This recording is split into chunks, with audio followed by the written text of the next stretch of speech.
is season 10. 10, Jim. 10 seasons. Episode 1, Color of War.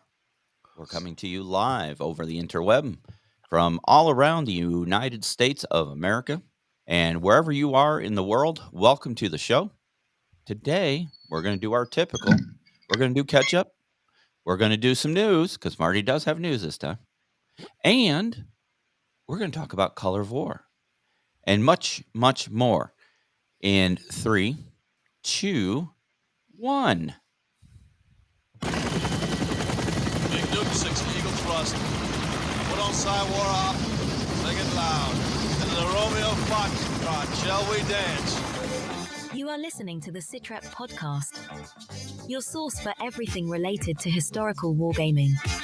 Whether you are looking for the latest wargaming news, reviews, painting tutorials, or playthroughs, you will hear about it right here.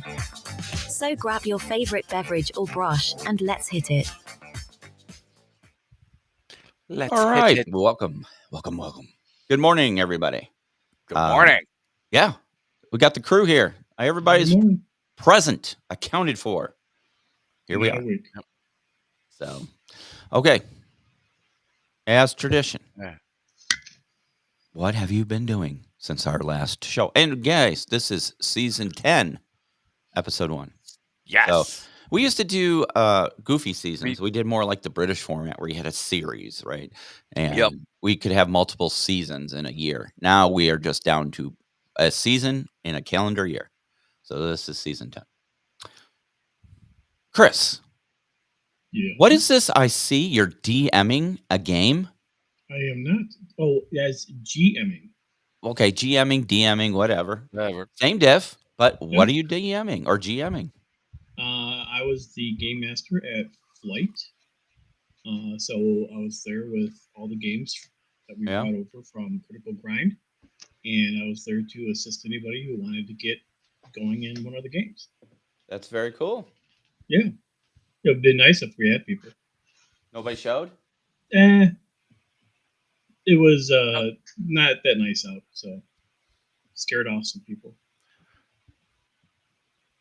Gotcha. Yeah, and there's a regular crew that shows up there, and they brought their own games because it's kind of how we go. Yeah. Okay. All right. Well, Chris, what other hobbying have you been doing, sir? I have been doing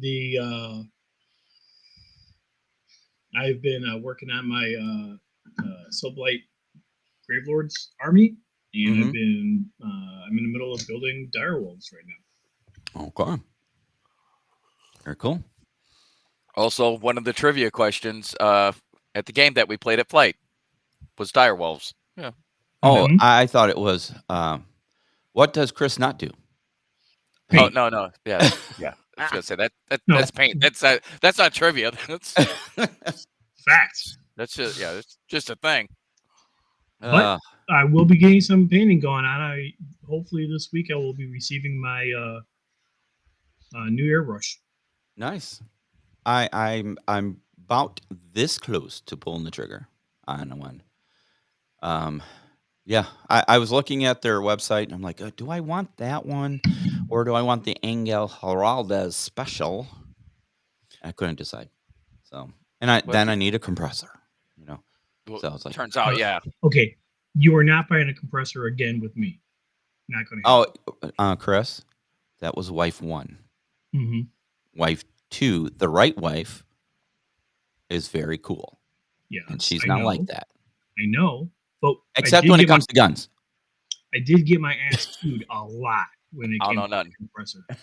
But that was wife 1. I know. So it doesn't matter. That part of my history no longer exists. And you still blame us for all the stuff that you buy. I'm imagining, I would say your spouse would, but you don't have one. And Marty, I don't think Donna knows. Yeah. So it is what it is. Yeah. Any other hobby-related stuff, Chris? No. All right. Marty? Well, so I joined Chris out there at the Flight the other night. Played a trivia game, as you may have deduced from my comment. Let's see. I've got little. Would be for you to shut up so I can talk. Thank you. So, good morning. I'm almost fully caffeinated, boys, and I've only got half this pot left, so let's do this. Working on my in-country dudes. I've got the PMCs almost done. There's a separate blister pack of female operators. I've got them started. I've got the big parts blocked in. I got to do all the detail stuff. And I built all of the African militia forces and have them primed. Nice. So progress is being made there. Nice. Excellente. Anything else, And Marty? And I tried to clean up my hobby space a little bit because I'm the guy that pulls everything out and it all ends up on the desk, and then I have like a space this big to work. So I'm trying to not do that as much. Right. So put my stuff away. If I've got just like leftover bits and crap, either put it away or throw it away. Cool. I'm not good at it. I'm not gonna lie. I like having my stuff around me, I guess. Yeah. It's your safe area. Yeah. I mean, it's like my little nest of hobby crap. I get you. The thing I was gonna say earlier, Marty, was Wednesday was also your eldest birthday. Yeah. My daughter Maria's birthday. And 26. And she had her first shot of Malort. Yeah. Oh. You did not. And she knew. I did not. She knew what it was. Yeah, and I thought you loved her. I do. But I did, and I even said that to her. I said, I was going to get you a shot of Malort for your birthday. However, I love you too much. But so he bullies her into doing a shot. Does he even do a shot with her? No. I didn't bully her. Big chicken. No. You were talking to somebody. That was the. I would have done a shot with her. Did. No, we told the bartender. Hey, Damon. It was her Tough birthday, years. and he poured her the shot of Malort. You're just a wicked, wicked man. Wicked. Oh, I would have done a shot. I don't know how we entrusted you to be the godfather of our children. Right? I'm pretty sure Maria's regretting it. Uh-huh. Oh, well, happy birthday to her. So let's see. It's Saturday morning. This was Wednesday. That aftertaste is probably out of her mouth by now. Yeah. So for anybody who does not know what Malort is, it is a bitters alcohol made in Chicago. It is totally Chicago. It is like we took the sewer droppings from the water treatment plant, bottled it, fermented it, and then filtered it, and then that's what you have.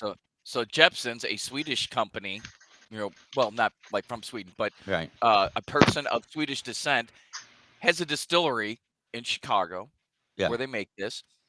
And it technically, hold your hats, it's a bourbon. It's not. It's a bitters. Yeah, no, read the label, bro. Whatever. Oh, it's just blew disgusting. My mind too. It's what you serve tourists that you don't like. It tastes like gasoline and fermented fish heads, and we make people drink this stuff just so we can watch them freak out because it's so bad.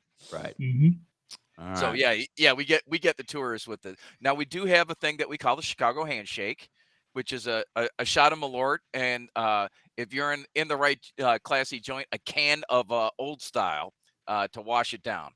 And let me tell you, Old Style never tasted so good after you've had a Malort. Right? Old Style's making a big comeback, man. It's it's really not a bad beer. I mean, it's no high-end beer. It's all my grandpa drank. It's Cubs games, Bears games, everybody pulled out the Old Style. And if you went down to the corner bar, you got Old Style because they had the sign out front. Yep. And you got, sorry, I'm going to go off tangent here. Here we go. Okay, so there's a Facebook group I belong to called Chicago Style Pizza, not called Tavern Style. You guys are fucking wrong, okay? It is tavern style. The reason it's tavern style is because it's cut in squares. Do you know why it's cut in squares? Because that's how they drew people into the bar. They would make a pizza, they cut into small squares, and people could munch on the pizza and buy drinks. That's where tavern style comes from. It's not the style of the pizza, it's the cut. And that's why it was called tavern style. So all you people on that Facebook group are wrong. Moving on. Jim, how are you and what have you been up to? Why do you stay in that group then? Seems to make you angry. Go ahead, Jim. It's been pretty calm over here. Yeah. I haven't really been working on too much. Our hobby area is being reorganized a little bit. Okay. We got some old rolling shelves that worked great for a number of years, but now some of the drawers were busted out of it. The wheels are very wobbly. So a Jen got me some new shelving units. So basically everything hobby related has to get, or at least like painting and construction related, has to get pulled out of these old shelves, put in these new ones. So we're working on that. Doing some research for Lebanon 83 because I've got some raw footage in the can from a previous game. We're going to start making that into an episode. Nice. But in order to do some sort of competent intro, outro, and some context background, I want to get boned up on that period a little bit because it's from before the Marine barracks bombing in '83. So it's not something that I know a whole heck of a lot about. Want to get a little bit more, solid footing on that period. Because I think that's what sets us apart from some other channels is we are our gaming channels. We provide a little bit more historical, actual bedrock and, background to some of the content. Right. And that's about it right now. A lot of stuff going on. Getting into our busy part of the year. Yeah, it is. Isn't it for you? Some family stuff is coming up. So just keeping my head above water, really. Okay. All right. Well, what have I been up to? Not a terribly a dynamic report from. Oh, that's okay. Hey, it's fine. Everybody has times when real life gets in the way of the hobby, so it's good. For me, oh boy, have I done some damage this week. Uh-oh. Oh, I've done some damage this week. You bought some paints. Yeah. So, little show and tell time. So I have nothing left hobby wise. I have to rebuild my collection. So I bought one of these shaker doohickeys lab things. Yeah. These are now $22. 2 years ago, these were $70, $80. Now they're down to like $22. I think I got mine like show special at Adepticon. Was it last year? Year before last? And it was it $70 I paid for that, Chris? Does that sound right? Yeah. Well, they've got different quality of ones too. It's just supply and I mean, COVID supply is now, that issue is all gone. So prices are dropped in demand, So I got a paint shaker and then I bought one of these. I saw a review on that and it was John Ninas, Ninja, and he's like, I thought this was going to be a gimmicky piece of crap. Right. And I saw the same video. Yep. And he's like, I think I actually like it. I think it might be useful. What the hell is it? It's a paintbrush. Sorry. You put water in here, clean water, and because of gravity and, physics, it puts water into here. You clean your brush, and then when you dump it, you push this button, it dumps the dirty water into the holding tank, and then refills it with clean water. So your clean water for your brush is always clean. So you don't have contaminated paint water. Which is especially nice for metallics, but any paint. Yeah. So anytime you're rinsing your brush, the next brush you clean will have clean water. Someone just stole that from their cat, it looks like. Basically, but it works. I was going to say, I already have one of those. She's called Jennifer. And Whoa. It's like, Jen, give me some more clean water, please. Thank you. More clean water. Thank you. $12. Yeah. Nice. So, like for $12, I'll try it. Yeah, I actually ordered it after watching his video. So he does the probably twice a year he does. I bought a bunch of crap off the internet to see if it's any good review type videos, and every now and then he gets some good stuff. Yep. And then, as Chris alluded to, I bought the entire set of Pro Acryl from Monument Hobbies paints because I watched Ninja John's review of them and he really likes them. And I watched another guy and I'm like, man, these are expensive. It's like 24 bottles for $100. I'm like, holy crap, that's expensive. However, the bottles are much bigger. And then there was a guy who did a review of different paints, Army Painter, Vallejo, Citadels, and he broke it down to price per ml.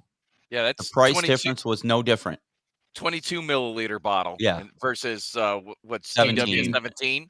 Yeah, for the biggest or And Yeah. I love them. I don't have the full range. I've Yeah. only got a couple of their kits. Yeah. I enjoy them greatly. Yeah. You're So- colorblind. You don't need the full range. So there was that. Adepticon ordered. We'll talk about that shortly, but we got our passes for that. Oh, we are going to have a table in the historical wing. Yep. Talk to Mike. Yep, I talked to Mike the other day. Sweet. I got to follow up with him. I told him I'd get back to him, and then work got in the way, and I forgot to get back to him. But we were actually waiting to hear back from Matt from Adepticon to see if we can get the rooms like we've had in the past, but I never heard back from him. So we'll just go with the table unless something changes. I did that. Being over there is going to be way better. There's a ton more room. Well, I liked having the rooms that we could lock. And then, I liked having that space there. So we'll talk to Mike, because last year he got us a room on the side that we could secure stuff in if we needed to. Okay. Also, for promotion, yeah, okay. Yeah, it sounds like a bot. Yeah, we'll get rid of that. Kill that. Yeah. We're gonna kill you. I kill you. And while you're doing that, tough years.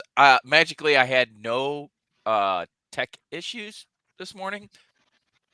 And the difference between what I did today and what I did on the last one, nothing. Yep. Nothing. It's a ghost. Maybe you should come over and look at my computer.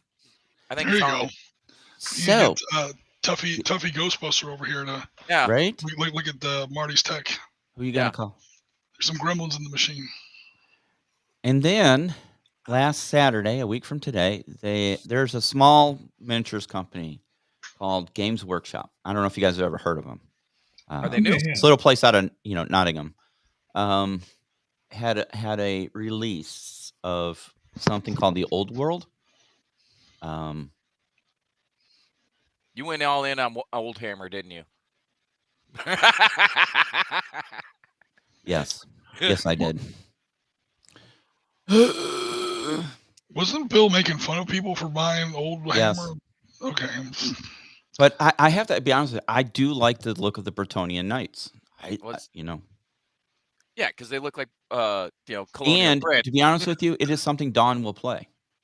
Oh, cool. Oh, well, there you go. All right, at least you get mileage there. Yeah. But we're also going to expand it because I have to support my friend Ronnie Renton from Mantic Games. So it leads us into playing Kings of War. They're alternative to Warhammer Fantasy.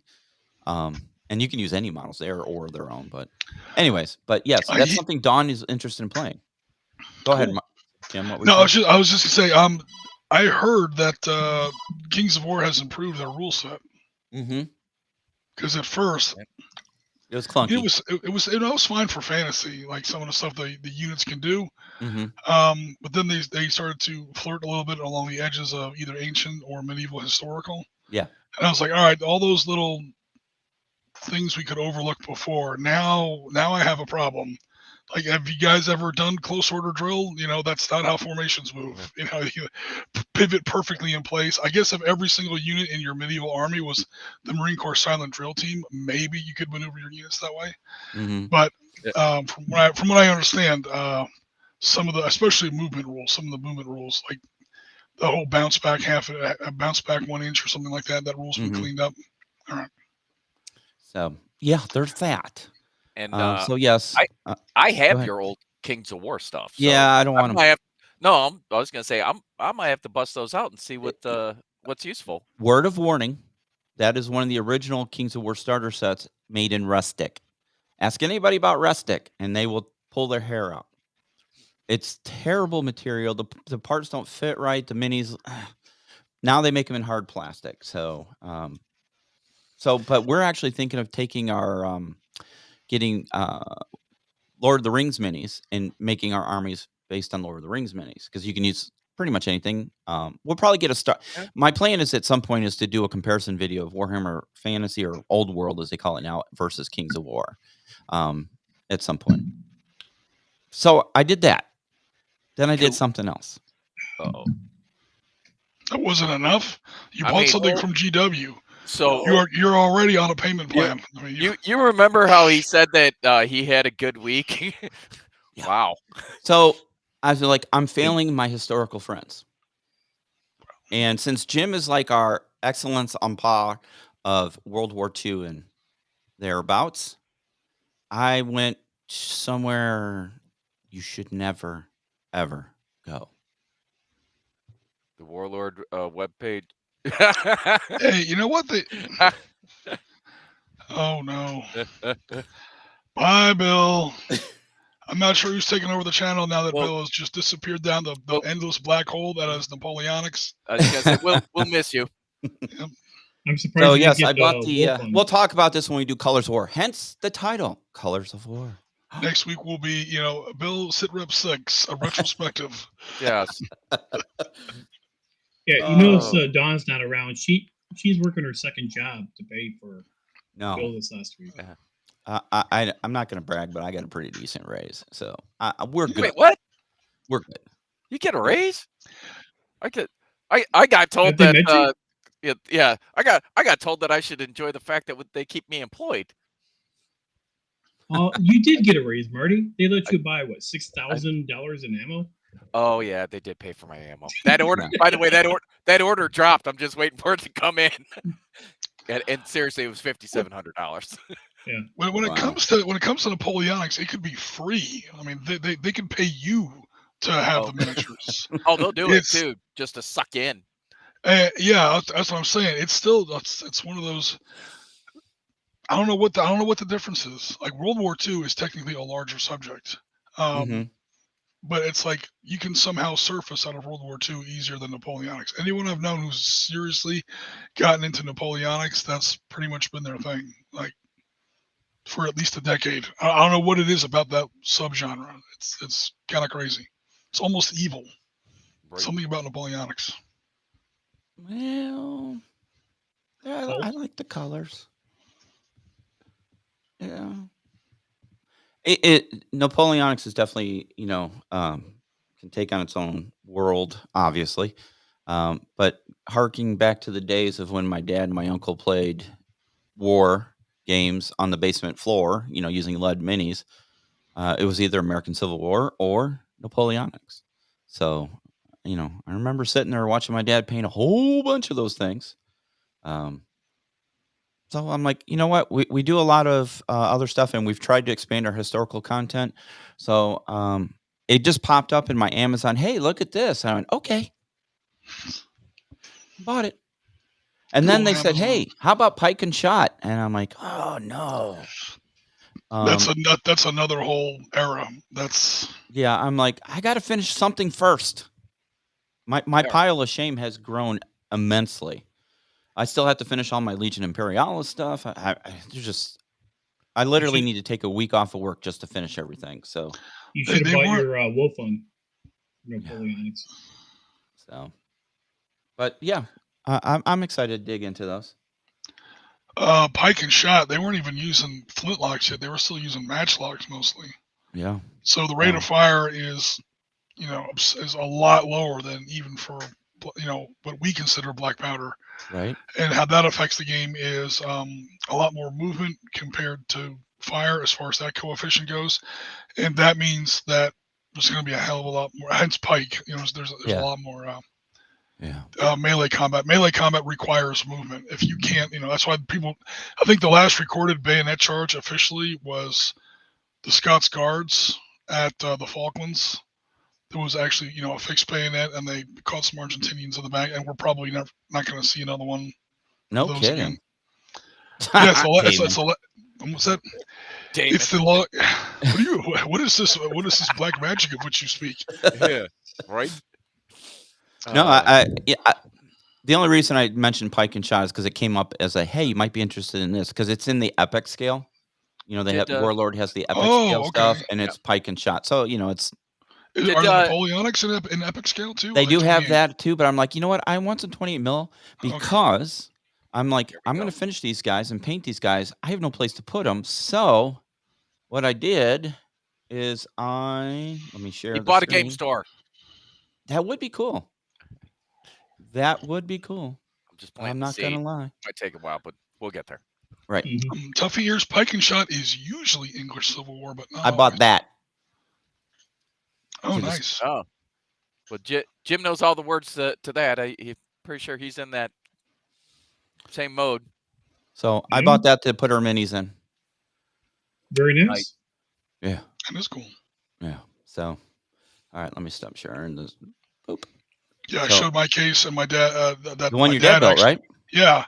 Yeah. And people were asking me on various platforms, where did you get that? I'm like, dude, my dad made it for me. He's like, oh, is it too late to be, retroactively like pre-adopted? That's They calling dibs on it. yeah. I don't need any brothers. Go away. Make your own damn case. He's not Well, your I real think dad. that's it for me this week. I think I've done enough damage. You need an airbrush for all of that Shit. painting. That's probably going to be on the next show. Get right. Right? Tuffy Ear says there's a lot of fighting in Europe that's pike and shot too. Hey, I know nothing about it. It just Yeah, came up as a set. It looked Pike cool. and- I'm like, let me wait. Pike and So- Shot is usually English Civil War, but you also got the 30 Years' War. You got the Spanish Wars of Succession. There's a fair amount. Actually, that's a little too late for that. There's definitely a few choices. Was the War of Roses in that era? Or was that earlier? Yeah. Isn't that like knights against knights and all that stuff? Is that more? It's where there's ancients, there's medievals. Well, actually, there's ancients, there's dark ages, then there's medievals, Middle Ages. Some people kind of blur those two together, and eventually that kind of blurs into the Renaissance. Mhm. It's pretty much where and when. I mean, firearms weren't invented overnight. They developed gradually. Technically, they were canon as far back as the 1200s, depending on what you read. But as far as like handheld firearms and when that affects the tactics on the field, and obviously trickle down how that affects your game mechanics. Gotcha. And where that, if there is no line, people can argue about where the line is. The reason you argue about it is because there is no line. It's like this phased, kind of an overlap area. Mm-hmm. So it's really whatever your group is into. Okay.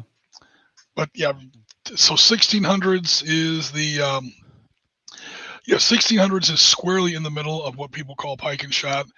When you get into like some of the wars, like right around Britain versus Spain, around the battle of the Spanish Armada. Mm-hmm. I mean, Spanish Armada was a naval battle, obviously, but I mean, like the campaigns that were going on land at the same time. It's getting kind of not really. Pike and Shot is a little bit more medieval, and then, like Tuffy here says, by the time you get further back into the War of Roses, I mean, I don't recall. I'm not an expert on War of Roses. I don't recall a whole lot of firearms in that. So there might have been like one or two wheel locks or matchlocks, dueling pistols or something. But yeah, that's pretty much like Tuffy here says, late medieval. Gotcha. And then What about the Knights of Ni? Uh-huh. Yeah, they're looking for shrubberies. Shrubbery. Did Pike and Shot do an update of their rules last summer? Does that sound right? Like I said, I really know nothing about that rule set. I was surfing around. And I saw a bunch of articles, oddly enough, about them from like last June, July. Yeah. And I'm like, and I don't know if maybe they just re-released their book just to get more out there, or if there was a updated edition. Not sure. Yeah, Tuffy ears. Edward the First. He's the for everyone the big bad guy in Braveheart. Show you how far back it goes. Technically had what we would call a cannon in his campaign in Wales in like the beginning part of the 1200s, like 1205, something like that. So cannons have been around forever. By the way, just real quick, I'm talking about the era of either pike and shot or push of pike, or whatever you want to call it.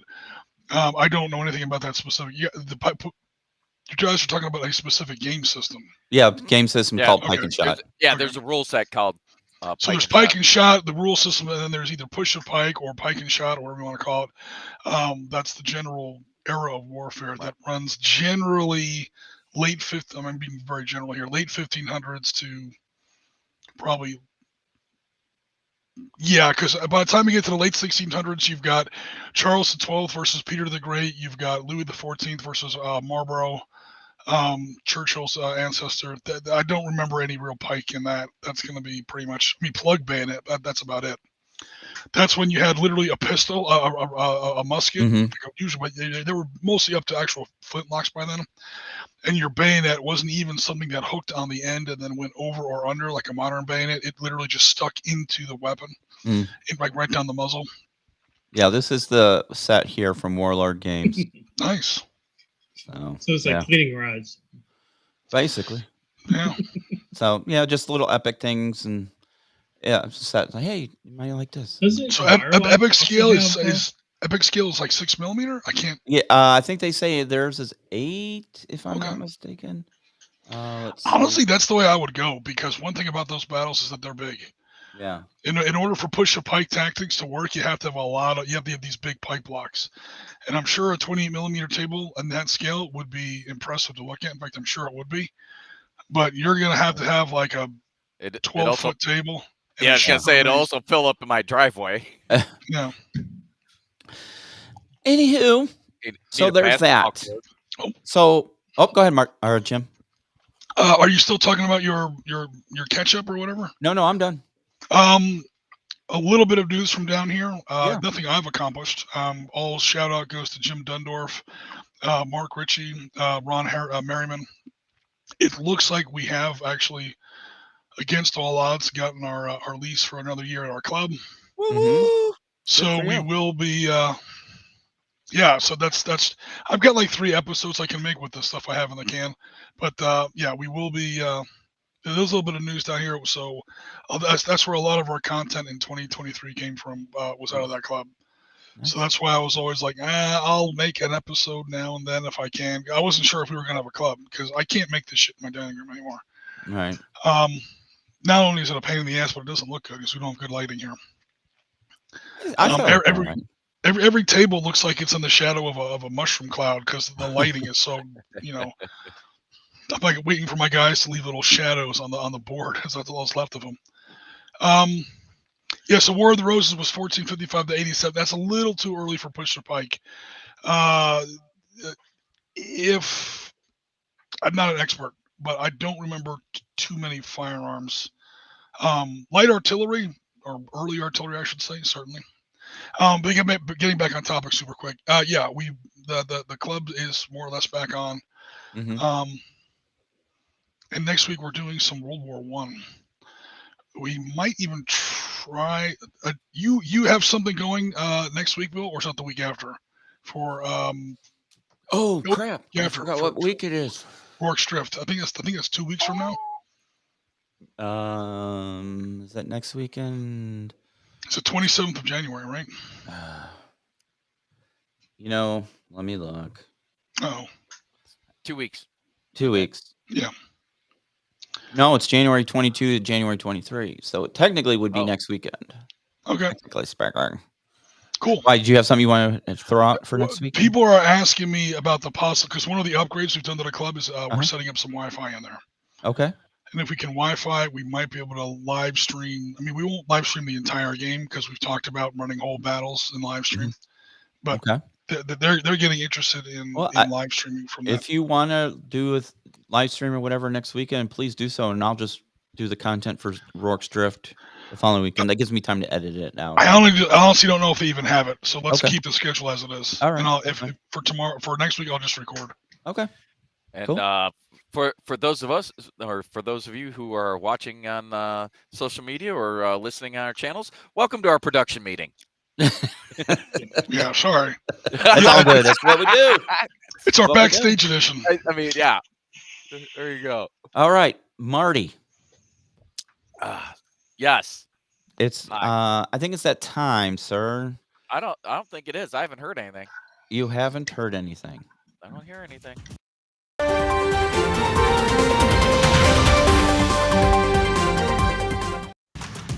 Let's in on the scuttlebutt. Bring on the awesomeness that is wargaming. Yes. All right. Now it's time. What happened to the sexy British chick? I liked her. Oh, that's only for you. Oh, sweet. All right. uh, Even better. Even better. So when you're ready to give us an in-depth info, let me know and I will bring her on for you, sir. All right, Marty. All right, so first item that I have is something out of Blacksite Studios. Mm-hmm. And we kind of talked about this the other night. Blacksite Studios, front of the channel. We remember just back when it was, those guys working out of their garage and whatnot. Yep. They have kind of become a little bit of a juggernaut, developing not just really good MDF terrain, but game development. They've got their own miniatures, whatnot. So they've got a new game coming out called Breacher.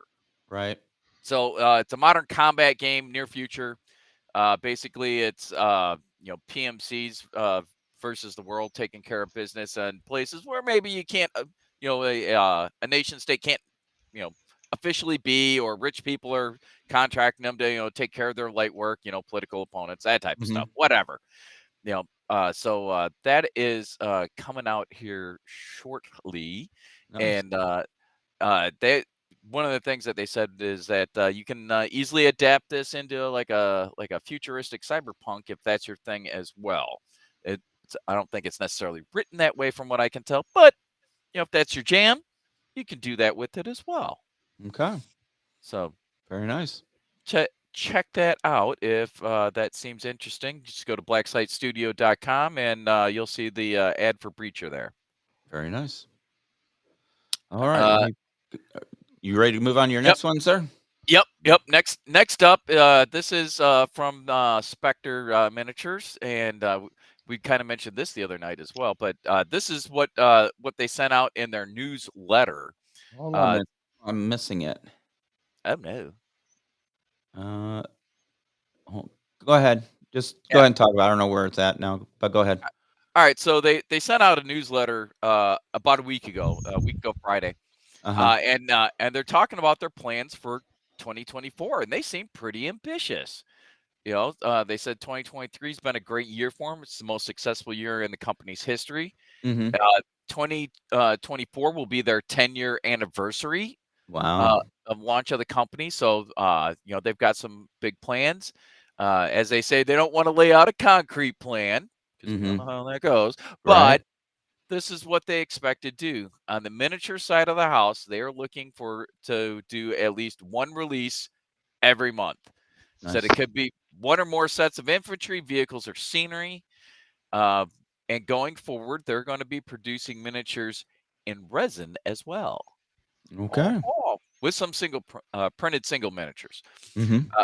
Now, one of the more interesting things to me was on the rules side of the house. They said that they expect to have a rules release every quarter, which will be PDF. So that is two things going on there that are interesting. One, that's a lot of rules releases, and two, traditionally they have been opposed to PDF releases, and trying to hang on to their proprietary information. Totally get that. But apparently they've decided this is the way to go. So it said it could vary from new force builders, scenario packs, additional rules content. On top of that, they expect to have printed rules releases about twice a year. And those will be supplements with new forces, campaigns, or significant rules materials. So, hey, awesome. Yeah. Lots of stuff going on there. Also, if you are a Spectre Operations player, they uploaded a errata. So that way, if you're playing the new game, folks have said, I've found some stuff, so their FAQ and errata have been updated, and you can check that out. And speaking of Blacksite Studios, they are partnered with Spectre Operations. So Blacksite is the U.S. distributor for Spectre. Spectre is the UK distributor for Blacksite. So regardless of which side of the pond you're on, if you go to one of those two companies, you can find pretty much all their stuff. Very nice. Yeah. So our our best to the fine folks over at Spectre. It's great to see them, particularly coming out of the pandemic. I wasn't sure if they were going to make it, so Right. glad to see them being successful and running with it. There you go. All right. Next. All right, moving on. Warlord. So Warlord does their little Soldier of Fortune, their monthly thing. So this year or this month's Soldier of Fortune number 6. I thought I recognized that guy. Yeah. From The Longest Day. It's that goofy sergeant. Yep. That's who it is. Exactly. Oh, is that our boy? The what does he call him? There he is, the prime example of the master race. That's his, that poor mule has to carry his fat ass down to the beach hunters. Yep. That's our guy, mounted on his faithful steed, as it says. Faithful steed, his long-suffering steed. Good boy, good times. I just, this is one of the things that that Warlord does. I just kind of get a kick out of who they decide to highlight each month. So I just thought I would share this. Next week it might be the Frenchman in his pajamas and his suffering wife. Well, we'll find out. Trying to pull his ass back into the window as when the guns are going off. Battleship shells are lasering. We'll find out in February. Could be. We'll find out in February. All right. That's an interesting choice for their pick, I have to say. Yeah. Yeah. I mean, I don't know that you're using this dude in gameplay, but he's a cool little dude. Yeah. And the Soldier of Fortune, these are all, I don't know, limited edition. It's available for that month, and that's it. Yeah. So not if you're a World War II collector and you have a soft spot for The Longest Day, I could definitely see picking this up as just a display piece. I mean, hell, you could put it in your game. 2 points. Number one, you absolutely, because troops like that are big. There's a lot more of them than a lot. I mean, we were all in the military, obviously, and you're not always up against frontline guys, especially if you're any kind of spec ops or like British commandos. They're usually up against guys like this. They're not fighting, first SS Leibstandarte. They're fighting guys like this, trying to run to the anti-aircraft guns or something as the commandos jump out of the water. And so I mean, like in Panzerleader, like those little security platoons you get, that's what they're doing. Like that's why they have lower values than the frontline troops, because it's a guy and maybe 2 of them out of every 3, 2 of them have an MP40. The third guy has a pistol. Maybe one guy has nothing. He's got coffee cups or a mule or something like that. I want that guy. Does he have a coffee pot as well? Yep. Good point, Damon. That's an excellent point. And like around artillery crews and stuff like that. Anything that's behind the lines or even on the flanks, they're like probably 2 out of 3 soldiers in any army probably look more like that than some heroic, guy sitting in a trench somewhere. And just as an aside, Longest Day is still the best D-Day movie. I do say that with Saving Private Ryan on the table. That's right. Announces that with authority. It is. Shall I say John Wayne? 82nd Airborne. Yeah, I mean, it's not his fault he was 20 years too old for the I know. Everybody's got to go down that road. Well, I mean, and he's like basically playing John Wayne. He's not even playing the character. Yeah. 20 years too old. But to his credit, he was also like a foot too tall. The real Vandervoort was like not a big guy. I think he was like 5'4" or something. He was a relatively small person.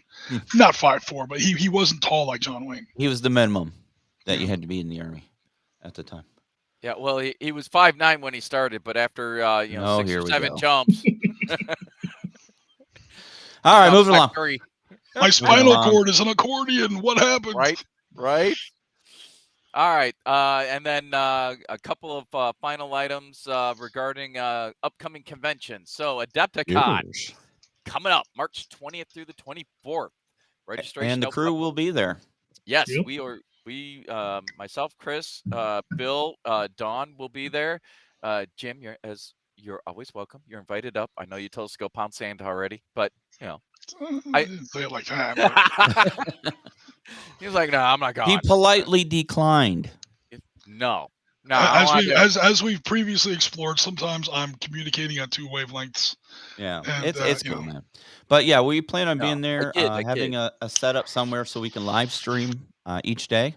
We'll do show wrap ups. We'll do some, you know, Dawn and I are actually going to be at the GW preview night on Wednesday night, I believe it is.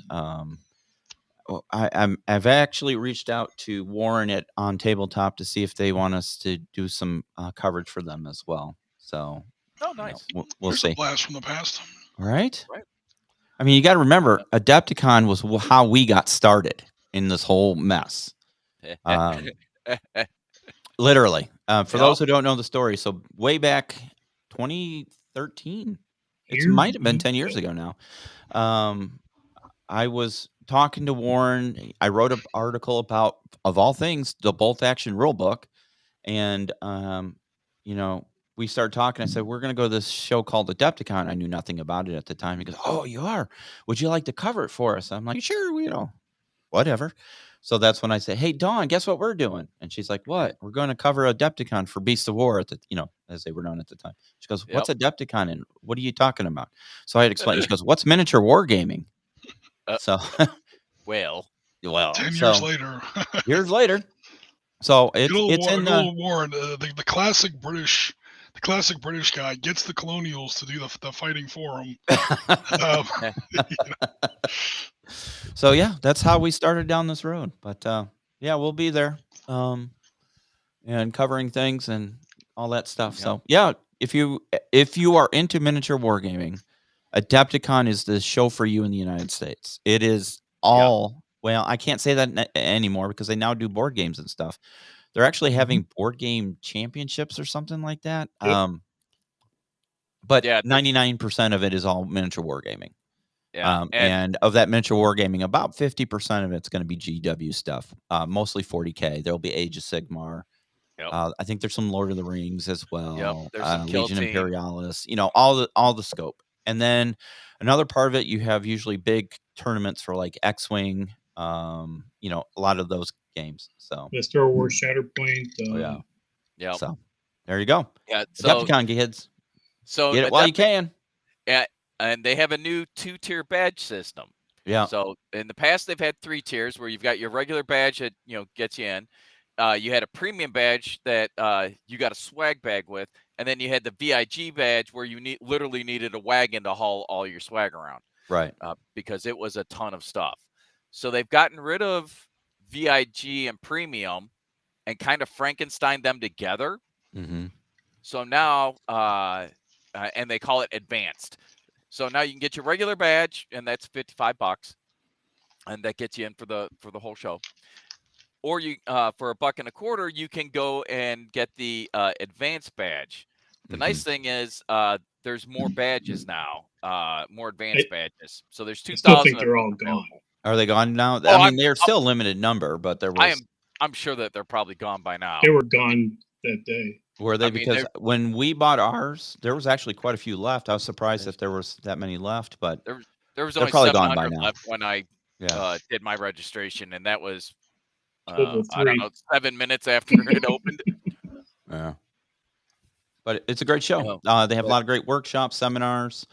They actually going to have a content creator meetup, I think, on Wednesday night. We did not participate in that just because, one, we're still relatively small. While Dawn and I would know quite a few people, I just didn't want to be standing around going, "Oh, who are you? We're Sit Rep." Oh, okay, and they move on. You know, so we've. I don't like that kind of pressure. You know, we'll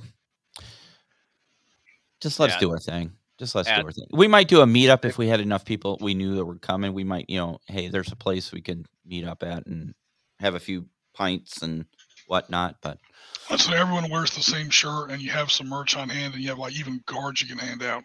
Right. So that way, even though you're super small, someone comes up to you and says, "Who are you?" They're like, it's almost like you're presenting yourself bigger than you are. Like, of course we're a huge thing. We have our own merch. Here's a professional looking business card. Where the fuck have you been? You know. Yep.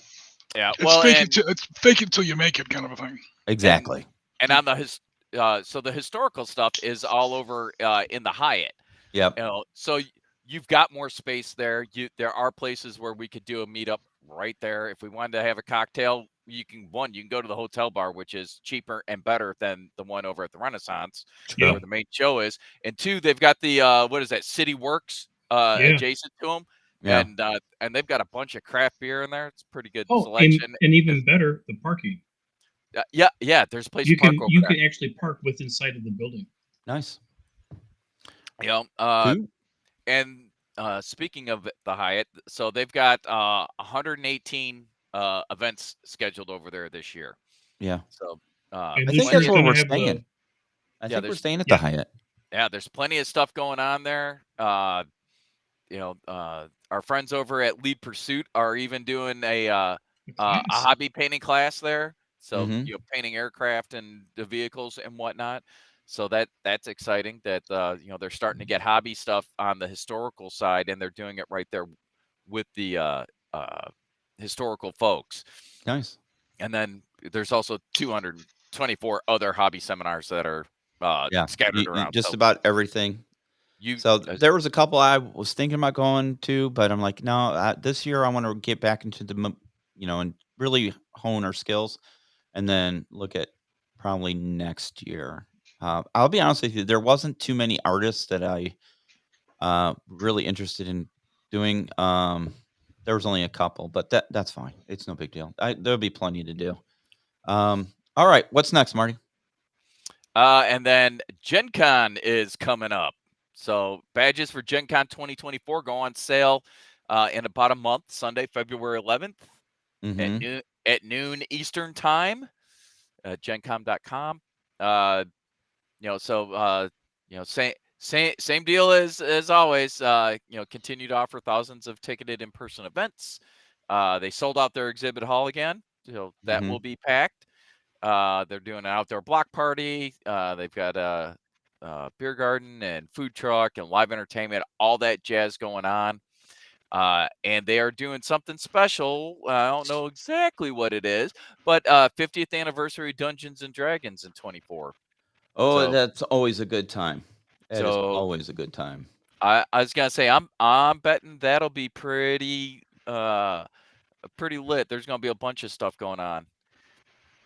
And then no, it's always a good time. and Gen Con itself runs August 1st through the 4th at the Indiana Convention Center. So Yeah. same location, Lucas Oil Stadium. Yeah, all the no, it's surrounding always a hotels. very good time. We were there. I want to say the first year we covered Gen Con, they had a huge D&D celebration. So they do it right there. Yeah, and I bet for the 50th anniversary, they're gonna pull out all the stops. Yeah. All right. Hey, have you guys heard of Gary Con up in Lake Geneva? Gary Con? Yeah, it's Gary all Con- yeah. Tom Tullis, one of our friends who owns Fat Dragon Games. Is it Fat Dragon Games or Fat Dragon Terrain? Anyways, he's the one that does a lot of the terrain and stuff. He's a big participant in that. So Nice. And did I also see that Historicon tickets have dropped? I haven't even looked at Historicon yet. I didn't see anything on it. Doesn't mean it hasn't happened, but I did not notice it. I mean, it's very possible they've dropped it, but I couldn't tell you. I haven't looked. All right. Okay. Is that it, Marty, for the news? That is all I've got. And unless you guys got something you want before we close out the news? First thing, guys, I'd like to share with you, if you're not aware. I do have one alibi. Go ahead. So you were talking about getting new paints from you've got the Pro Krill line. For those of you that might be interested, Army Painter Fanatic sets are coming out. Those are going to be dropping soon. Check them out. Instead of just regular triads, they've actually got them in groups of 6 now. Yeah. And they seem to be pretty well received.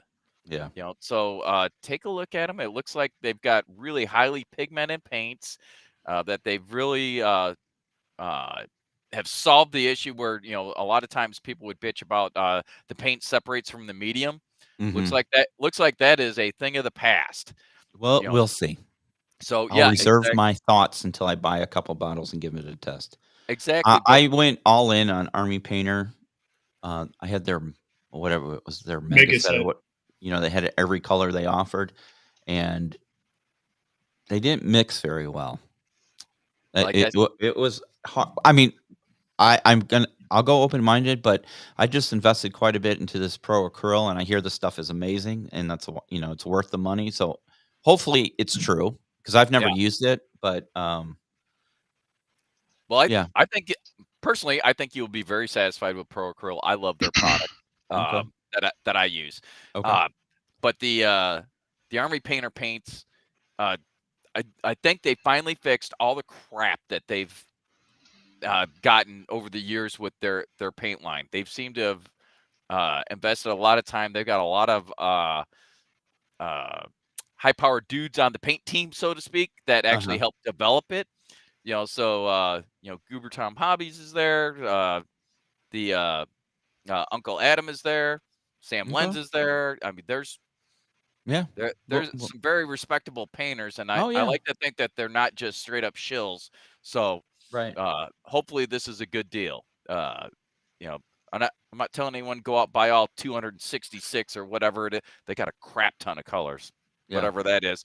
But if you're in the market for getting some paints, take a look at them, watch some of the reviews.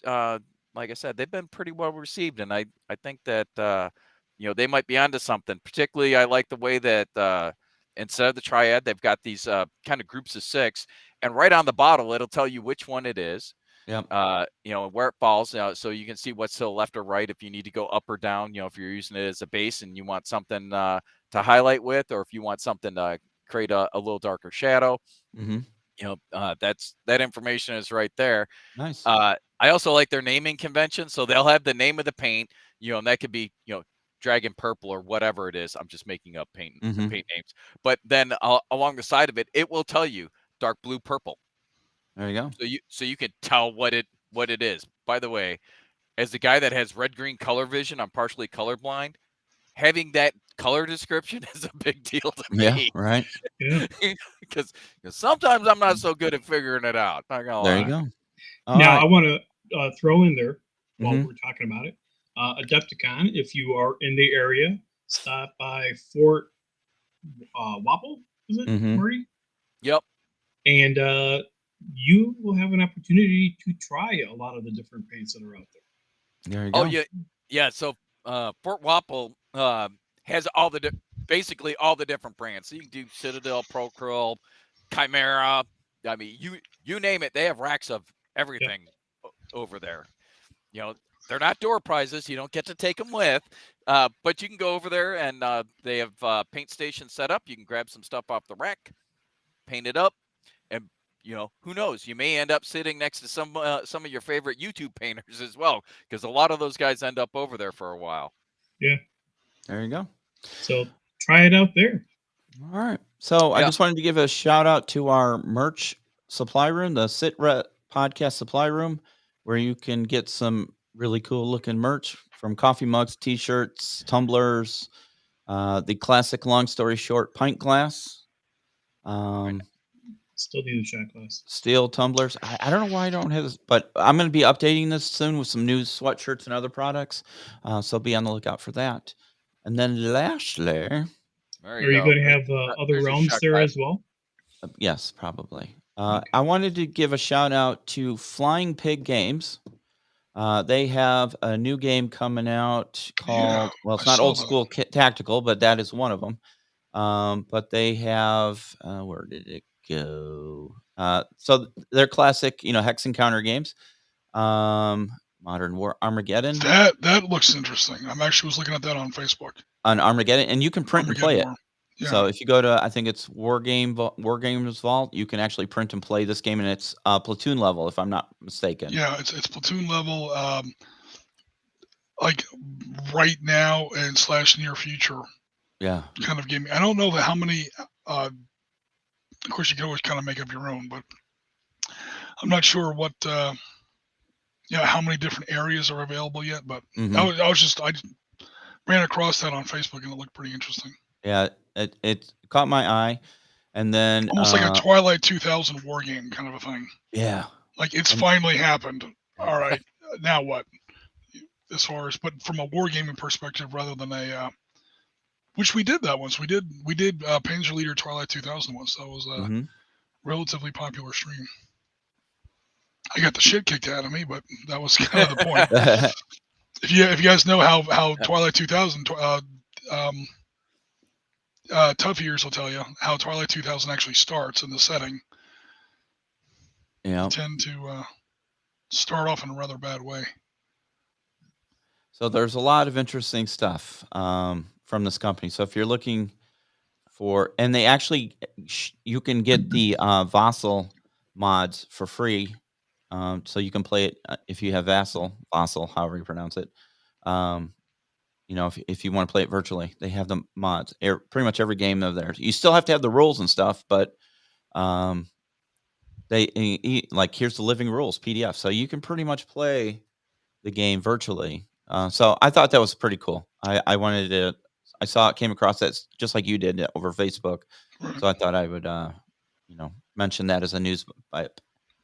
All right, let me close out some of these pages. I can close out that. I can close out that. All right, let's talk about Color of War. Before 1900, essentially, there were armies still wearing brightly colored uniforms. British still had their reds, and navies and blacks, depending on what force you were with. Like you had the 24th Foot in Islandwana and York's Drift in South Africa were still wearing red. I think in other campaigns they were wearing red. The naval forces, I think, were dark blue, if I'm not mistaken. Artillery was usually a dark blue. The answer is red, says Damon. Yeah. And the 24th, the 24th was also wearing red when they surrendered to the Americans at Saratoga. Just a quick footnote. Sorry. Oh, there's that. Poor 24th Foot. They were with Burgoyne's army. Yeah. Yep. You had the Americans in the American Civil War. We were wearing, Union blue or grays, which is a little more muted. Then you get, further back, you get into the Napoleonics. You had every color in the rainbow essentially as a uniform option. If you ever pick up, there's a couple books on Napoleonic uniforms, and it's amazing the myriad of colors. Oh, dang.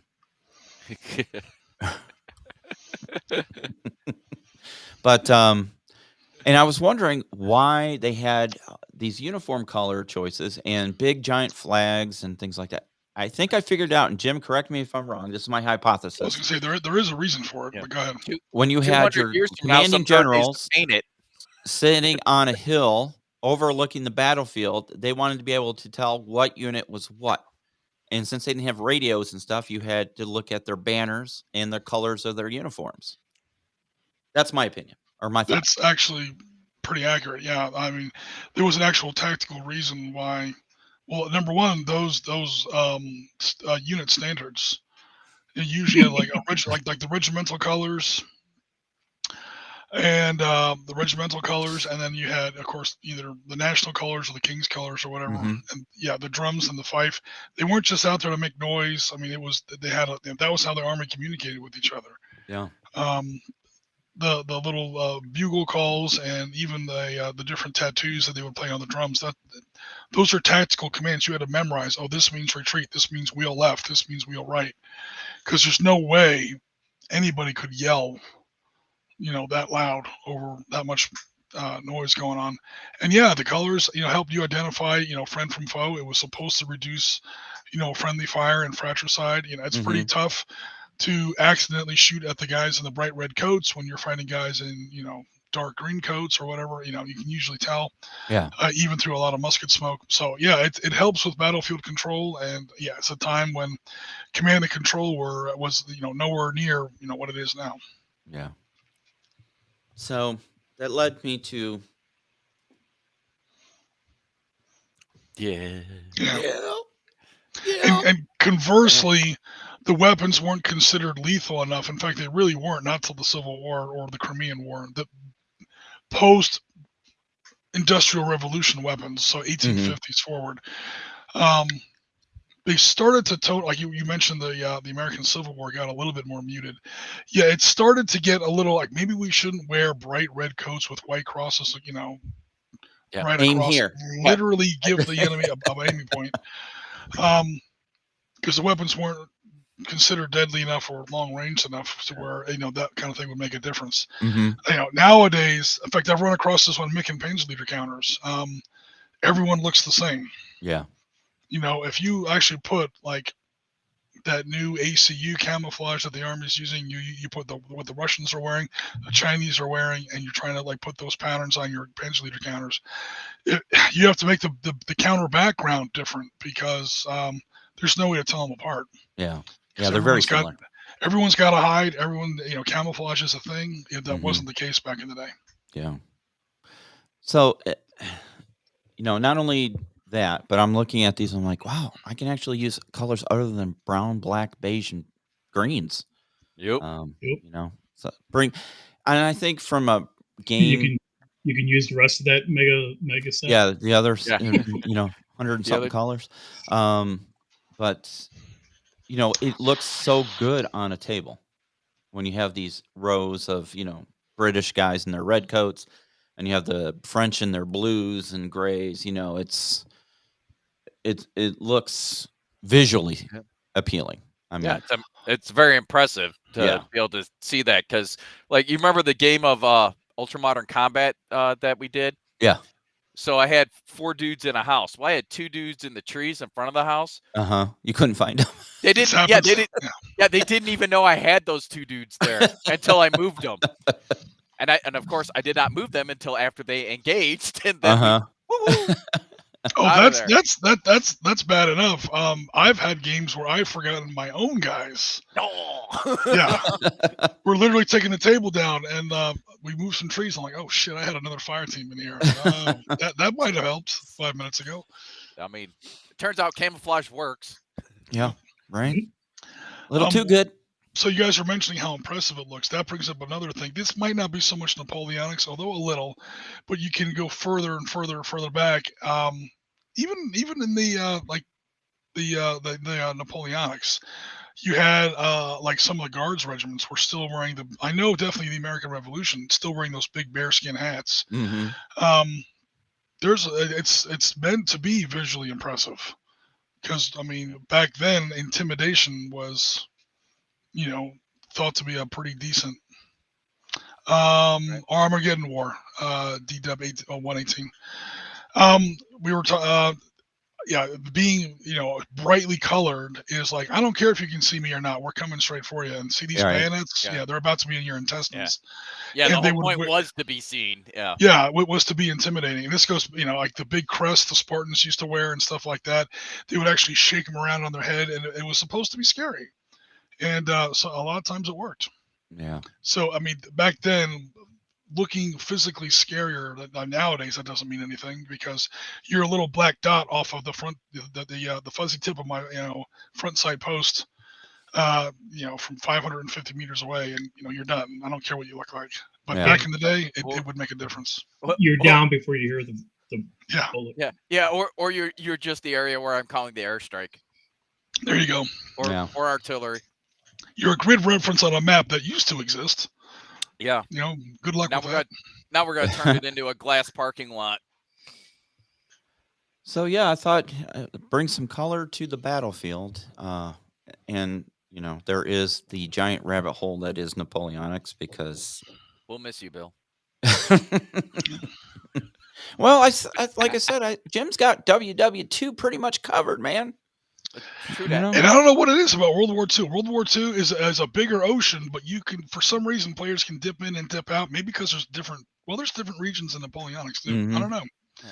But Napoleonic just seems to be like this singularity at the center of the galaxy. And it's like once you slip in, everyone else just kind of sees you go, bye.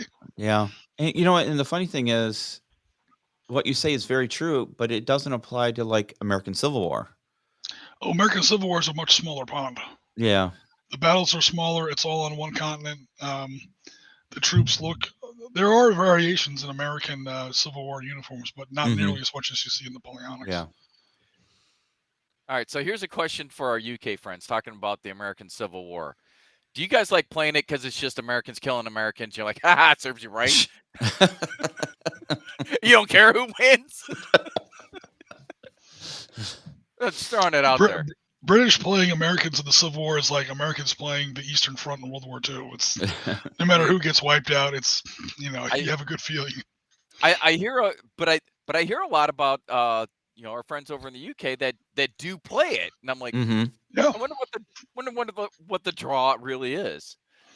Commodore Rob, especially when you get into the he hears like, pretty much more. Yeah.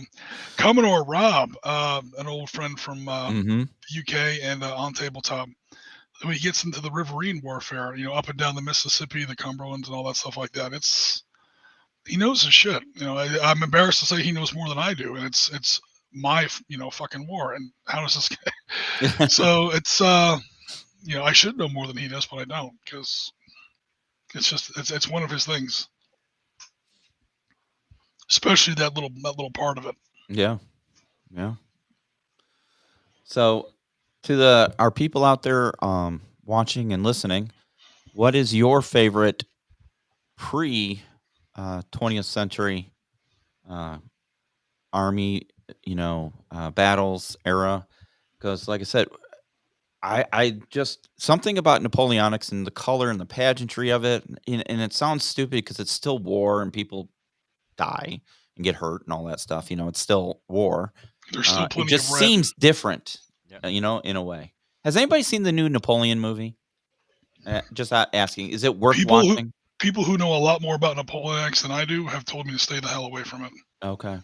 It's very the tactics are completely wrong. It's very bad. Okay. But in all honesty, I haven't seen it myself. Okay.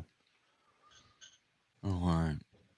So yeah, I thought I'd give, because we theoretically are pretty underrepresented when it comes to Napoleonics. We've done some Civil War stuff. I did that video on the Fort Donelson, the battle there. I plan on doing another one about Shiloh this summer. I want to go to Shiloh and a couple of the other battlefields around Tennessee. So, yeah. Pre-20th century is Napoleonic naval small unit actions like Great Lakes Campaign. What was the Nice. Great Lakes Campaign? Was that I believe Revolutionary War? I believe he's talking about 1812. Oh, 1812. Oh, yeah. okay. Yeah. All right. I mean, So- you've got some Great Lake battles in the American Revolution. I mean, only a couple. My personal favorite is Valcour Island. 10 October 1776. Yeah. That's awesome. That's a fun battle from a what's the word? From a hobbyist perspective, Mhm. because Lake Champlain goes right up the. I mean, you guys probably, if you ever traveled up there, it goes right up the center of New York, and it doesn't really open up into any big rivers, or it doesn't open up to the ocean at all. So you got the Americans at the south end. Benedict Arnold. This is in again the summer of '76. So Washington's getting absolutely tooled down there, all up and down New York. He's getting the shit kicked out of him. Probably the greatest string of defeats the American army has ever suffered. It's just horrendous. So meanwhile, this guy Carleton is trying to invade out of Canada. So there's the St. Lawrence River, and then a bunch of mountains, and then the northern tip of Lake Champlain is a place called, I think, St. John. Well, it's St. John. In English, it's in French, so who knows what the hell, Jean, or whatever the hell. Anyway, but how is he going to get his navy there? So they had like a flotilla. The flagship was a frigate, HMS Inflexible, Mhm. and then 20 other schooners, gunboats, stuff like that. Numbered every plank in their entire fleet, took the whole friggin' thing apart, loaded it up onto like horse carts and stuff like that, dragged it 100 miles south. There wasn't even a road. Wow. between the St. Lawrence River and the northern tip of Lake Champlain. Got to the northern end of Lake Champlain at St. John and literally had to put everything back together. They literally had to one-to-one hobby kit their whole fleet back together. Meanwhile, at the southern end of the lake, Benedict Arnold's little navy starts with that tree looks pretty straight. Chop that one down, and with 1776 tools, he didn't have skill saws, chainsaws, anything like that. He's literally got a planer, and he's got to make every plank. And it took him the whole summer of 76, and then finally in October, those two navies tangled up, and pretty much shot the shit out of each other I would love to be able to properly do Valcour Island sometime. So Lake Champlain comes down, and then there's this tiny little island near the side of the lake. So Arnold moves his rebel navy up into that little hollow because it's super shallow, it's super narrow. He's hoping some of the bigger British ships won't be able to come at him, at least not all at once. And now as the British pass him heading south, they see him like hiding behind this little island. They turn around, and now the one flaw in Benedict Arnold's strategy is that now he's trapped. Mm-hmm. And they have this big shootout. What makes it neat is that it's super narrow. The whole channel is only maybe 300 yards wide, maybe 300 feet wide. And then up comes on the side, like it's in these steep Green Mountains on the Vermont side, and Adirondacks on the New York side. So there's like steep mountains and tall trees. You have Native Americans up in the trees sniping at guys in the rigging of the ships, who are in turn trying to snipe British and Hessians on the gunboat decks. It's an insane little battle. Not terribly big, like 40 ships, and a lot of these ships are like gunboats.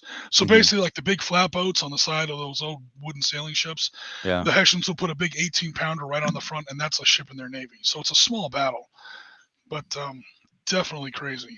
Huh. It's a very interesting little naval battle, and it's the first battle where you have a USS Enterprise. It was a stolen schooner from the British, and slapped a new name on it, and What? we've had a USS Enterprise almost ever since in our Navy. We've had like 9 ships.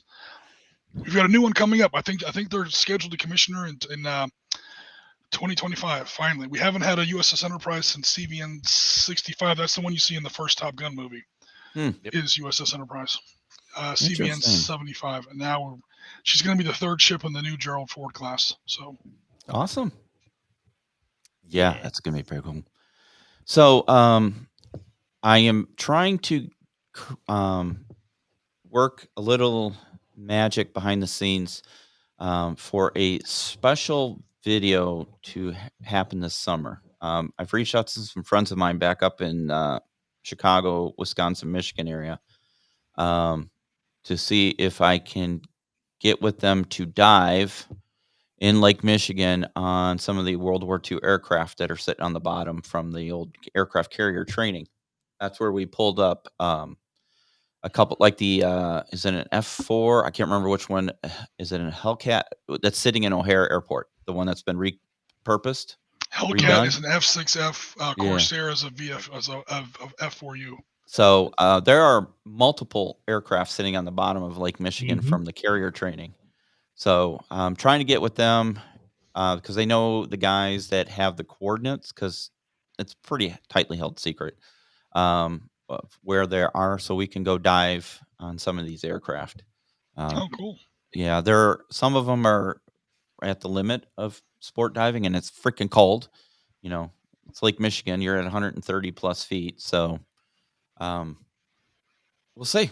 We'll see if it pans out, but I'm trying to get that because I think that would be a great video to show. These are the people who didn't graduate, I assume, the carrier training. Their planes are now at the bottom of the lake. Hey, we needed a lot of pilots back then. So if they survived, they probably got another go at it. Right? Yeah. Well, the thing is, if you know the history of the Great Lakes carriers, they were old side wheel paddle wheel steamers where they chopped off that superstructure and built a flight deck on it. And the thing with these is you practice your landings and takeoffs on them, but they weren't actual aircraft carriers where you could store planes. So you had to leave. Once you landed, you landed and you took off again. and because you had to go back to Glenview. That's where the training was out of. It was Glenview, Illinois. We had a naval air station there for many years until probably the 90s, right, Chris? I think. No, I think it was after 2000. Was it after 2000? But it's no longer there. I think it's a mall or shopping center or whatever. Well, it's a whole bunch of things because it was a large area. Yeah. Well, they've got the actual tower is part of they call it Glenview Town Center. So it's a shopping district. Some of the base operations buildings are now called NIPSTA, Northern Illinois Police Training Association or something like that. It's a conglomeration of police departments. They do police and fire training up there. Yeah. So it's yeah, the base itself has been gone for like 20 years. A lot of good memories from that place. A lot of good memories. Really. But before anyone asks in the comments, you can't just have, like, for carrier training, the carriers, the Essex class was 800 feet, but a lot of the ships were smaller than that. For carrier training, you can't just have like a short runway on land and say land on that. Like, why build a ship just for that? Yeah, the ship is moving. It's pitching up and down. Wind behaves very differently over water than it does over land. And you have to land in that kind of wind. Yeah, so the ship has to be moving. Yeah. Also, that's why, I mean, we even had this in our Midway 75th anniversary game or 80th anniversary game, is the carrier has to be turned into the wind to take off. Yeah, to take off or recover. Yeah, you need that lift. You're always you need that extra airspeed over the runway or over the flight deck, I should say. And people ask why the Great Lakes and not the ocean, because they wanted to be hidden from the Japanese and Germans. Because you got to remember, the Germans patrolled the East Coast pretty frequently. Shit, yes. Yeah. You guys talk about diving. I mean, you guys know North Carolina, baby. There is a belt of iron. Yeah. From Nova Scotia all the way down to Key West and back again, of just wrecked ships. If you want to see some. America first jumps in the war, and the British are like, okay, look, there are these things called U-boats. First of all, thank you finally for showing up. Now, secondly, even though you've been financing our war for the last 2 years already, and we'd already have lost if you weren't already paying all the fucking paychecks, but never mind. Now that you're actually in the shooting part of the war and not just signing checks, there's these things called U-boats. Now, we've had some success with them. There's these things called convoys. The Americans are like, hold my beer. We're not even going to turn off the lights of our coastal cities. So, I mean, Miami was lit up. Savannah was lit up. All the North Carolina, New York was lit up. And these poor merchant ships, oilers, tankers, troop ships, are just perfectly silhouetted against these night lights.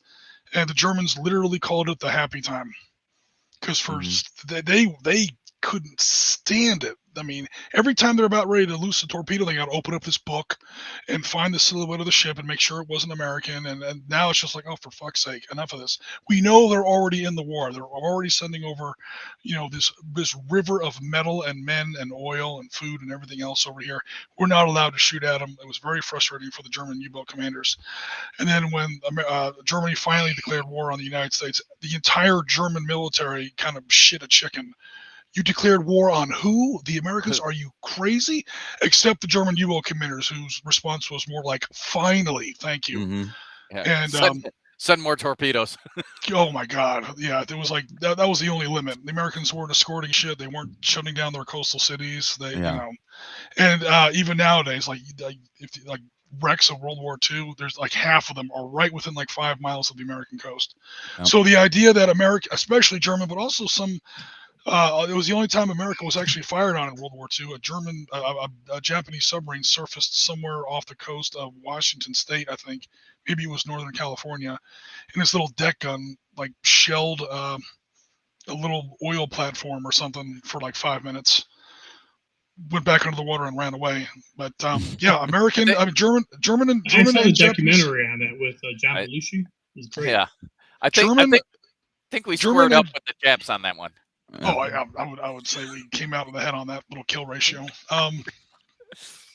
Never mind the bombing, never mind the nukes. USS New Jersey just parked off of Tokyo for like 4 weeks, and it was like just start sending tenders with more shells. We're never going to stop. But anyway, Japanese and German submarines were right up against our coast. Mm-hmm. So to train carrier pilots in the Great Lakes was definitely made sense. Yeah. So That was my go- long-winded way of agreeing with you, Bill. Up, So, shot. Long story short. Yeah. oh, sorry. So, Bill, back to Yeah. Glenview. The hangar for the 305th is still there. Is it? I mean, it's been repurposed, but yeah, it's still I there. mean, yeah. Like I said, just kind of getting off topic, but great memories at Glenview. Chris flew out of Glenview. My dad flew out of Glenview. Yeah. I went flying with my dad on a couple occasions. But Unofficially. no, officially. No, but I was gonna say they were cool with it. No, when I was with the 82nd, I came home on Oh, leave. yeah, and we went okay. flying. I thought you were talking about when you were a kid. Oh, no, when I was a kid, that was a different story. But anyway, so we're at Glenview, and he goes, "Hey, come look at this." I was with my dad, obviously, and there was this Chinook sitting on the tarmac, and he's like, "You're gonna see." He had no rotor blades on it. You know, he had come off I don't remember what kind, C5 or something. And somehow they got it there, and there was like a foot of mud Yep. in the back of it, all the way in it. Yeah. And he goes, It came from Panama. Yeah. They flew down to Panama to recover this Chinook that got stuck in the mud, and they had to lift it out and fly it home. And they had loaded it up on an aircraft and brought it back. And yeah, Well, they were down there doing all missions. the water ops where they kept landing, but that just kept filling up full of mud. They were down there doing missions with the 12th group and doing their thing. But I thought it was pretty cool. Yeah, that was our hangar queen for quite a while. Yeah. So now something that we talked about during the last show, and I mentioned was Truck Lagoon. Yes. And I also mentioned the TV show Expedition Unknown. Uh-huh. The first 2 episodes of this season, they're at Truck looking for U.S. naval aviators. Oh, to bring the remains home? Yeah, it is actually a very good show. I know Marty doesn't necessarily like Josh, but the scenery, the scenery and the videography is incredible.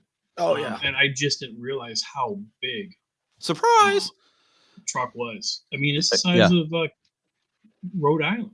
Well, you got to remember, lagoons in the South Pacific aren't these little alcoves like some of the movies and stuff make them out to be. Some you mean of like them Blue Lagoon? Yeah, like Blue Lagoon. Some of them are hundreds of square miles. You know, it's a barrier reef with some islands inside and stuff like that. I mean, Truck Lagoon was the Japanese Pearl Harbor. Yeah, and they talk about that. Yeah. So there's some great video. You should check it out. Oh, I've seen it. I mean, Brett Gilliam. I'm seeing the those I'll check out. But Brett Gilliam and I talked about it at times back in the day when I had my dive store back in the early 90s, and we were just getting into technical diving, mixed gas diving. Yeah. And he was the certification agency we were going through. Brett Gilliam, for those who don't know, was one of the pioneers of technical diving and scientific diving and stuff like that. He just passed away last year, I believe. He was trying to put together a group to go to Truck to do some technical diving there to kind of promote his agency. And I was like, oh, I really want to go. We talked about it, and unfortunately, I just could not get it together because I had a new store and I had kids that were just babies at the time, and just the money wasn't there. So. But it's always been on my list of stuff to do because I really wanted to do it. The water's, it's South Pacific, so it's typically clear and warm, and there can be some dangerous currents and stuff, but it would make some great video. Yeah, we talk about. Oh, go ahead. We talk about those. Go ahead. I'm sorry. You were also at the time. You were also talking about diving. We were trying to get together a group to dive Edmund Fitzgerald. Yeah, but then we ran into a little legal trouble. Yeah, then somebody else beat us to it. Well, there's that, but there was also the legal of, hey, it's a grave, and we don't want you diving on it, and all that. So I did dive with the group that went up to Lake Superior to Arc Royal, Isle Royale, sorry, to dive the wrecks up there. They filmed for National Geographic, so it was freaking cold. Clear water, freaking cold.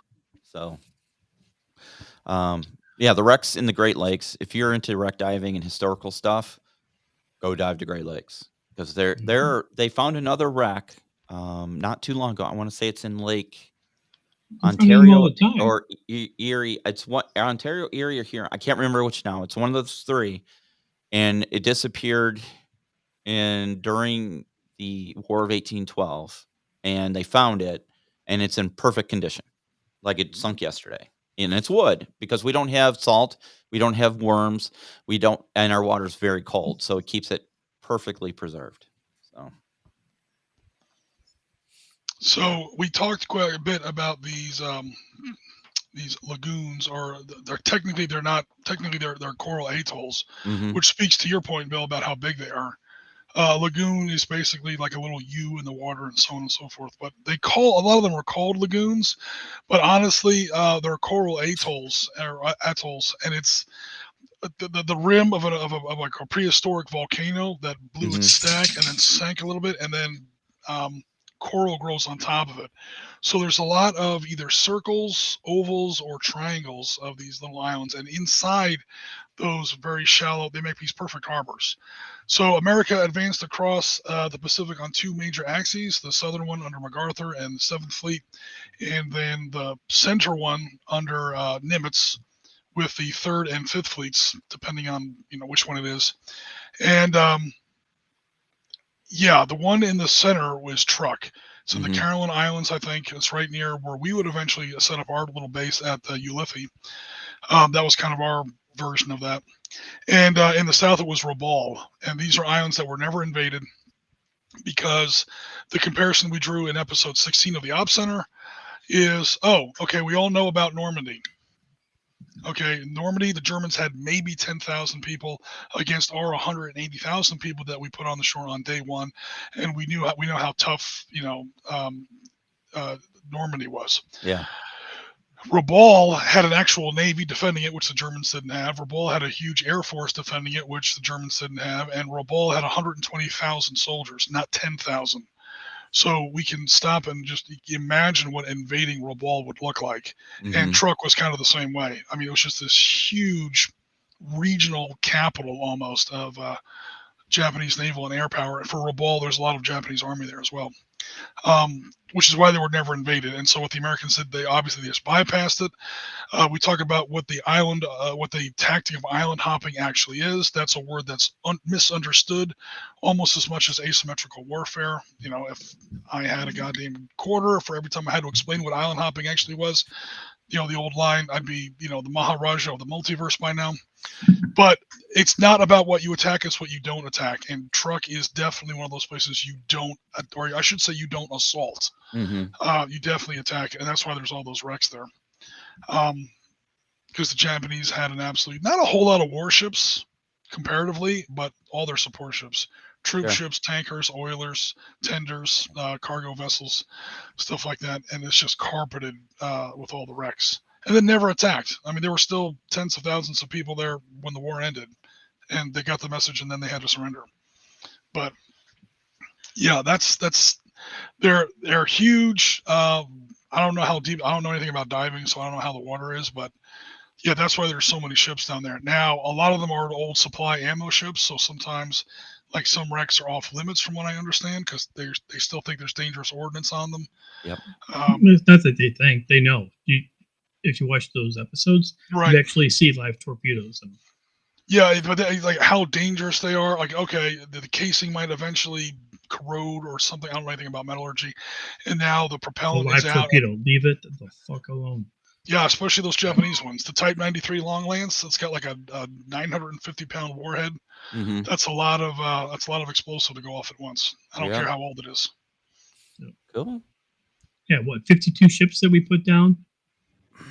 Oh, Something like that. I it don't would- know the exact number. a Truk. I don't know the exact number, but No, I I'd mean almost- in like the one attack, the one big. Yeah, attack. I was gonna say that number sounds a little low because, man, it wasn't like I mean, okay, they say it's a Pearl Harbor. Pearl Harbor was attacked once. I mean, we Pearl Harbored that place every day for the better part of 6 months. Seriously, because we didn't want to invade it. Just Yeah. remove it from the equation and move on to the next island. It's not about what you attack; it's what you don't attack. Exactly. All right, guys. We're coming to the end of our show. Thanks for joining us. A lot of good material. Think about Yeah. colorful armies.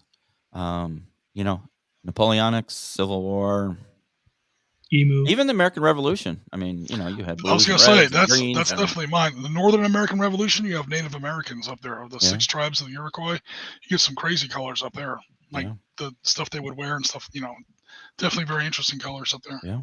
So, you know, your battles don't have to be drab all the time. They can be colorful. I'll be honest with you. Nothing gets my blood going more than seeing those 151 British around the melee bags in their red coats, staving off 4,000 Zulus. Just, it gets my blood boiling. Just, yeah. Great game. Anyway, we want to thank you guys. Thank everybody for joining us today. Please like your comments, subscribe, comment, share this video or share our channel. We do have merch on SitRep Podcast Supply Room. We'll be updating that shortly for new stuff, and look for future content. There will be a video coming out tomorrow. I'm not going to tell you what it is. And then next week, it looks like I'm going to be going back to South Africa to January 22nd, 23rd, 1879. There you go. So, yeah. Look for that too, guys. In the meantime, I want to thank Chris, Marty, and Jim, as always, And Fred. wherever Fred may be. And yeah, There he is. there's Fred. The unofficial mascot. Sorry, Sergeant Sitrep, you've been replaced by Fred. Hey. Before we go there, All right. There he is. he's still There with he us. is. Sergeant Sitrep. All right, guys. Thank you very much for joining us on this first episode of Season 10. We will see you in the next one. You have been listening to the Sitrep podcast. We hope you have enjoyed the show. Make sure you like and subscribe to all of our channels on Facebook, YouTube, Twitter, Twitch, and Discord.